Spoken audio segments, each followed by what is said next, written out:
Здравейте, аз съм Ели и днес ще ви покажа рецепта за тази много красива питка. Първо в една купа смесвам 300 мл топло мляко и 200 мл топла вода. Добавям 11 грама суха мая, една супена лъжица захар и няколко супени лъжици брашно. Оставям маята да се активира за около 10 минути и след това си добавям 2 цели яйца и един бел тък. Също така 50 мл олио, 3 супени лъжици кисело мляко, разбърквам и добавям една супена лъжица сол и една супена лъжица оцет.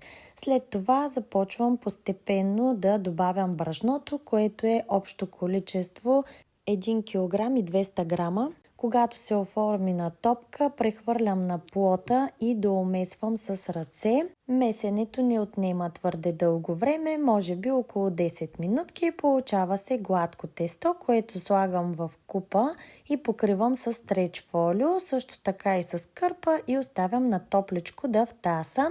Когато тестото е готово, си го разтягам ето така и го разделям на две равни половини. След това всяка половина си я разрязвам на 8 равни парчета, след което всяко парче си го оформям на малка топчица. След това разточвам на тънка кора, която намазвам с малко меко краве масло. Така си правя общо 4 кори, като последната не я мажа отгоре с масло. Отново разточвам и след това този кръг го разделям на 4 равни триъгълника, след което разрязвам всеки триъгълник по начина, който виждате и сплитам на плитка. Трябва да се получи ето по този начин, който виждате. Ето така.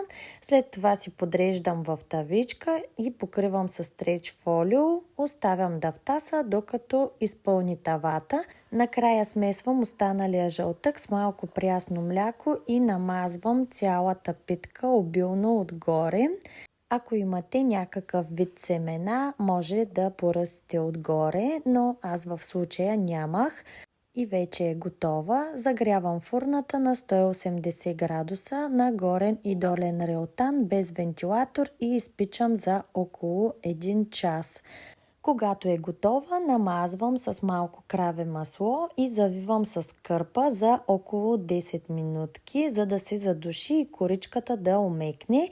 След това изваждам от тавата и отново си я завивам с кърпа. Ако тази рецепта ви е била полезна и ви е харесала, може да се абонирате за моят канал, защото ще качвам още много вкусни рецепти. Да ви е сладко!